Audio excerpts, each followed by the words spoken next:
Hello, everybody. Thank you for joining us here on CBS News Baltimore. I'm Stefan Dingle. We're live now with former Baltimore Mayor Sheila Dixon, who, as we reported today, is running for Baltimore Mayor once again. Sheila, thank you so much for being here. Thanks for having me. It's been a journey for you. Yes, it's been a journey. This will be your fourth attempt at trying to be mayor. It's actually my third. Third, excuse me. Yeah. But you were successful the very first time. Yes. Back in the early 2000s. First of all, just give us your reaction to this announcement you did earlier today at 11. It was over in the Penn North area. What was it like? It was in the Druid Heights area. Druid Heights. Heights. We got to get it specific on the neighborhoods. Yes. And the reason it was Druid Heights is because that used to be the district that I represent when I was on the city council. And it's an area where the Druid Heights community, the Druid Heights CDC, and other groups within that area have done a lot. We started the first phase of creating more home ownership, really revitalizing that area. And part of the message was that in starting to create opportunities, sometimes when other administrations come on, instead of them building out on that strength, it's stagnated. And we need to be able to look around this city, look at great neighborhoods that we have, look at where we have pockets of development, and then let's begin to put resources in those areas to create more home ownership, to attract people back to the city, and really build the kind of neighborhoods that Baltimore has had for years. And we have great communities, great neighborhoods. Obviously, you being back in the heart of your district, you had a lot of supporters out there excited about your candidacy. One of the questions that came up was your base of supporters. There's a lot of older Baltimoreans that are sticking with you. And obviously the challenge ahead, you lost by, I think, a couple of percentage points to now Mayor Brandon Scott. What are you going to do to galvanize these new voters, younger voters, especially with an incumbent mayor that is a part of this newer, younger generation? So, the strategy that we have is one, of course we look at the poll numbers and then we focus on those areas so that one, I reintroduce myself to people in the community as well as to secure those individuals who support me. And actually, believe it or not, it's a real diverse group of people who support me.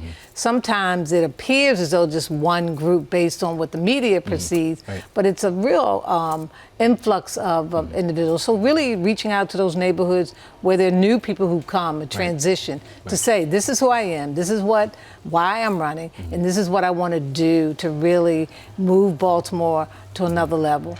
People forever, call me daily or text me or email me or message me to say, hey, I have an issue with dumping, I have an issue with my water bill, I have an issue with my permit.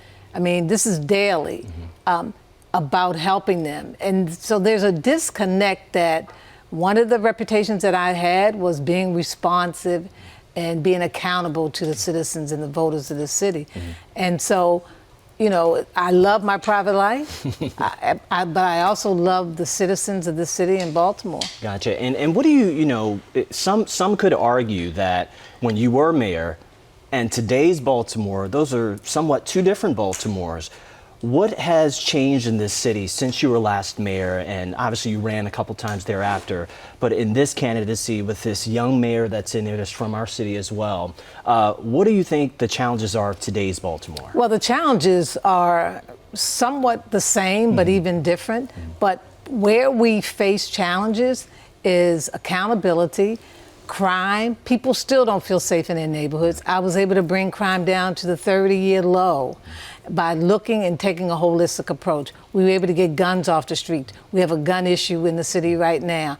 Quality of life issues, basic fundamental services. City government is supposed to provide trash pickup on a regular basis, clean water, water bills, fill potholes. Those are the first basic fundamental things that we pay our taxes to, if it's a piggyback tax or the property tax.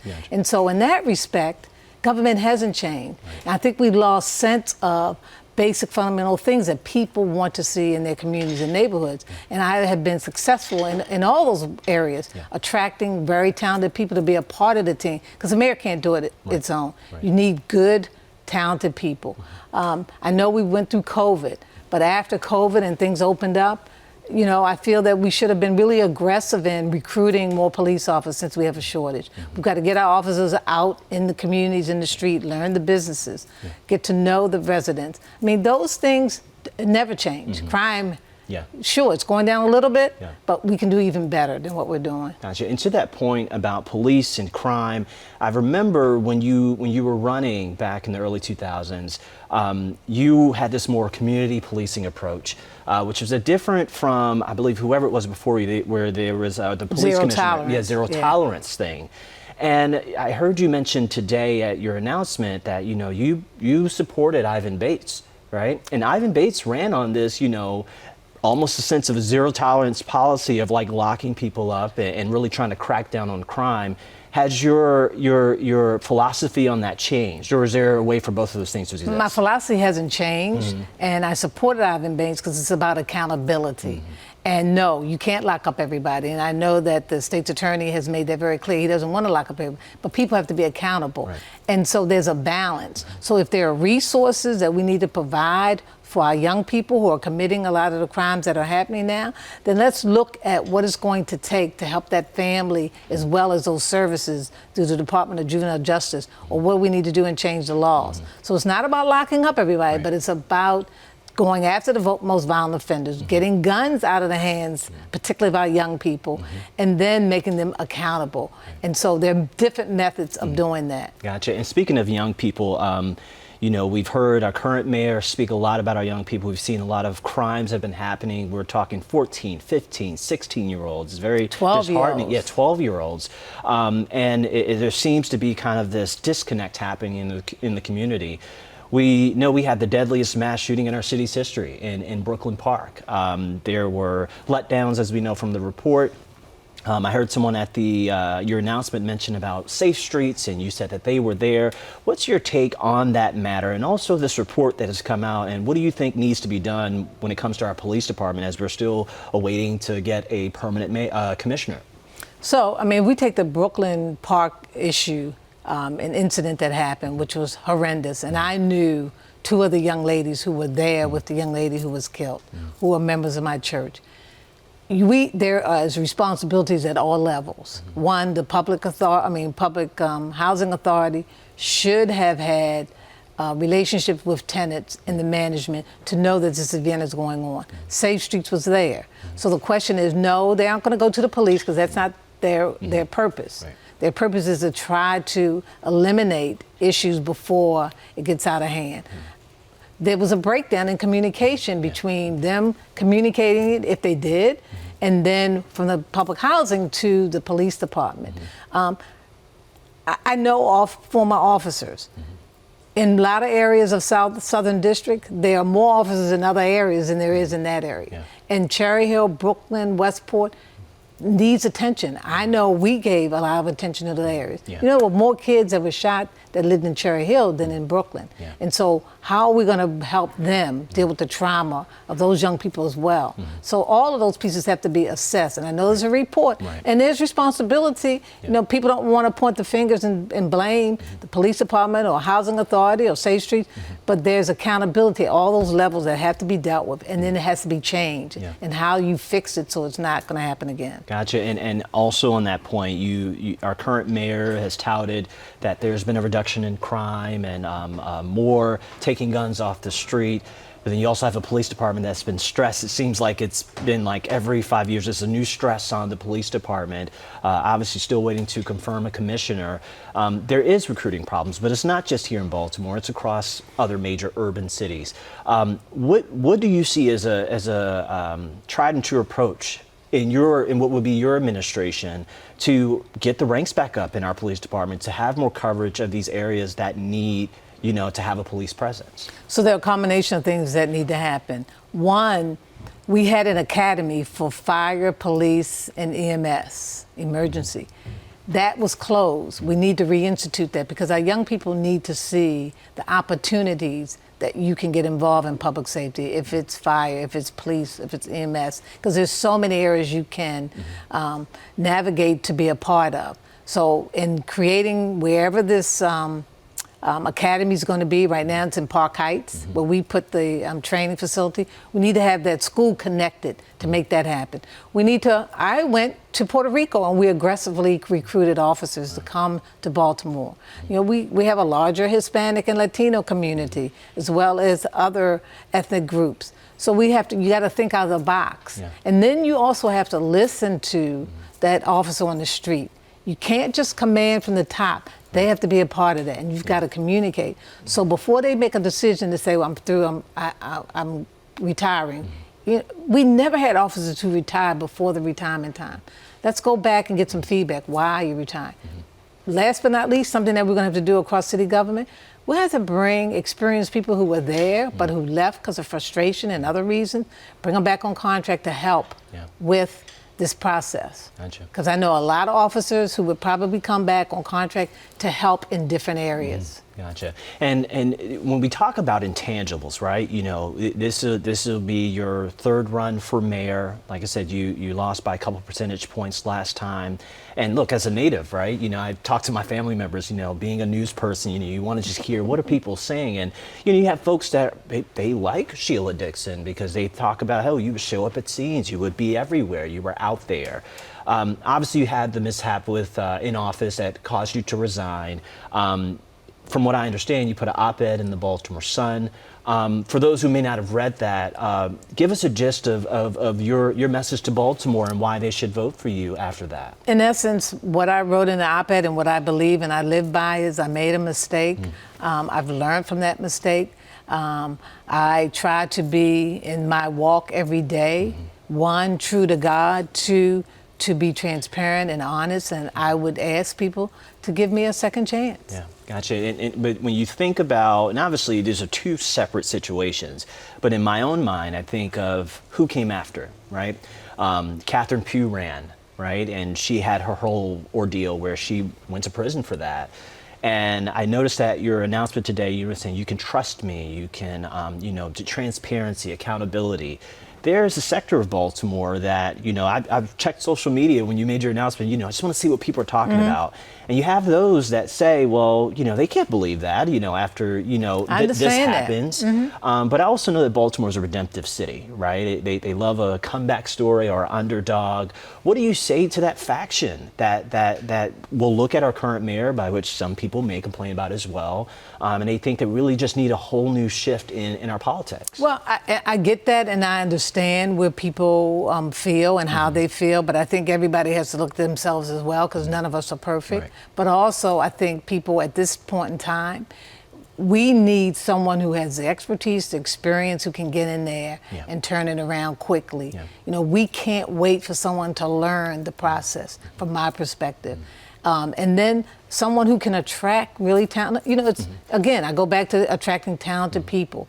But, you know, so, if somebody wants something totally different, that's fine, but it's more than what people think. Right. And it's a lot to juggle, and you've got to be able to handle multiple things at one time. And the one thing former Mayor Dewburns told me when I was on the city council, he said, and at that time he said, little girl, now not little girl, he said, learn city government. And so when I talk to young people who want to go in public office, and a number of my mentees are now in public office. Senator Antonio Hayes was my legislative director. He's the one who went to Chicago to bring Safe Streets here.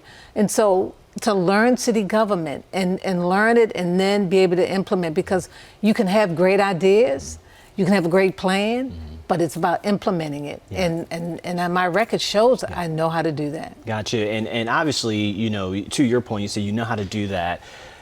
Given the past mistake, as you mentioned, you know, you had that time off to really kind of pull it together here. If you are elected mayor, is there anything different that you're going to do to really exacerbate, like, you know, I am being transparent, I am being held accountable? As you know, and generally across the country, there's a distrust in government. I get that and understand it. And I think that if there are any mistakes that are made, you know, for example, it appears like Safe Streets, that the city does not want to be confronted or transparent about other things that are going on. I think you have to lay everything out. You know, sure, if you're negotiating a potential business coming here, you're going to work through that, but then eventually you're going to lay it out. So anything that goes on, if it's good or bad, you want to put the information out. Hey, this happened. This is why it happened, and this is what we're going to do to correct it. Gotcha. Now, I want to play like a split game here when it comes to our current mayor, right? Obviously, any candidate runs, it's like, okay, well, what are you going to do different than the current mayor is doing? Two-part question here. I want you to name some things that you believe our current mayor is doing well for our city that you can get behind, that you would continue on if you did become mayor. So I think the current mayor has a good handle on, I'm trying to think of something good. No, all jokes aside. Right now, he's able to attract federal funds. I served during a recession, so I had to do a lot with a little. So with the funds that he currently has, for the infrastructure, for the COVID money, the homeless money that now has to be returned, I would definitely take that, look at all the things that are on the shelf, because we have a lot of engineering studies on the shelves and a whole lot of other plans that if we had the money, and try to use that so we can show our federal partners that money is being used, as well as the state money. We're keeping pools open. I will continue to build on. I was the first mayor that had a children's budget. I mean, when we strictly had a children's budget, the first budget that was focused on children across the board. Youth Works, I would expand that. It's expanded a little bit for evening after school that just recently happened. I would expand upon that. I think it's important. Gotcha. And now on the flip side of that, we have this young mayor who was also from here, who has been criticized about a number of different things. But from your perspective, after losing to him in the last election, what do you think is his biggest Achilles heel that has prompted you to make this run again? This is the first time that I can recall that we've had a revolving door of department heads and agency people, and you need consistency in that respect. There's a lot of talent even in this region that we can pull on. Not to say that someone from New York or anywhere else wouldn't be effective, but I think that's making decisions. Somebody comes with a plan, it's a good plan, don't ponder over it, make the decision, execute it. Yeah, gotcha. And so to wrap this interview, you mentioned at your announcement that you have to almost, in a sense, reintroduce yourself to newer voters and even some who've been here who, they get stuck in the news cycle and it's the latest whatever. What's your appeal to the voters that you're going to try to have to galvanize out there about who Sheila Dixon is, I guess in 4.0 in this way, or 3.0 to your point, to become the mayor of Baltimore City? To be accountable, to be transparent, to be upfront and honest with the citizens of Baltimore, to show my commitment and love for this city. The fact that I'm getting into this race, this is not about me. It's about the people here, because I know we have all the key ingredients to be successful, but to be able to execute it and to hold people to excellence, hold people to accountability. I think about our schools. I think about when I went to Northwestern and young people graduated with a plan of action. Not everybody went to college. Baltimore's now number 4th in the country per pupil. Our kids should be doing better, but you gotta hold people accountable. Yeah. Gotcha. And work collectively. Right. And I talked to the mayor just a couple of weeks ago at Charm City Live, and one of the themes that we talked about is obviously downtown. There's a momentum that seems to be building. It's good when you have the Ravens and the Orioles doing well. That's tourism, but a sector of Harbor Place is empty, right? And there is this desire to get more people downtown safely. What do you make of the city's momentum and this infusion, if you will, of young people, newer residents, and all that and the like, and trying to attract them downtown? You want to attract not just people to come and live downtown, but we also want to attract people in the region to come back and go to our restaurants as they've done in the past because of that fear factor, and show that that presence of the police officer are there in downtown, in our neighborhoods. I mean, that's going to be important. So it's not only just attracting, but also we have a region of people who used to come here regularly. And so the presence, it's like me visiting my daughter in New York, and in the presence of those police officers, I feel safe. Gotcha. Now, I'm not a predictor of the future, and neither are you. Nope. But, if you win, we know what you will do. if you do not pull out this next election, how do you plan to continue to support the city of Baltimore? You know, given that you still are a former mayor, you know, and you still have a powerful voice in our city, in what ways will you look to help the city at that juncture? Well, even leaving office and even when I was in office, I've been a part of an effort of a empowerment and wellness center that's a nonprofit that we've been working on for the last 8 years. I will continue to do that. I will continue to be, of course, I'm engaged in my church. I work with minority businesses. I will continue to do that, to provide opportunities. So I'm the kind of person where I'm not going to sit around and just read a book. I will read that book, but I want to be engaged and involved in making a difference. And particularly in young people, continue to mentor our young people. Gotcha. Well, that is former Mayor Sheila Dixon running again for her 3rd time to become the mayor of this great city. Thank you so much for coming in here with us. We really appreciate it, and good luck to you in the campaign. I appreciate it. All right. All right, we'll have more on her story coming up tonight at 4, 5, and 6. For now, we'll send it back to the stream on CBS News Baltimore. I guess it is somewhat a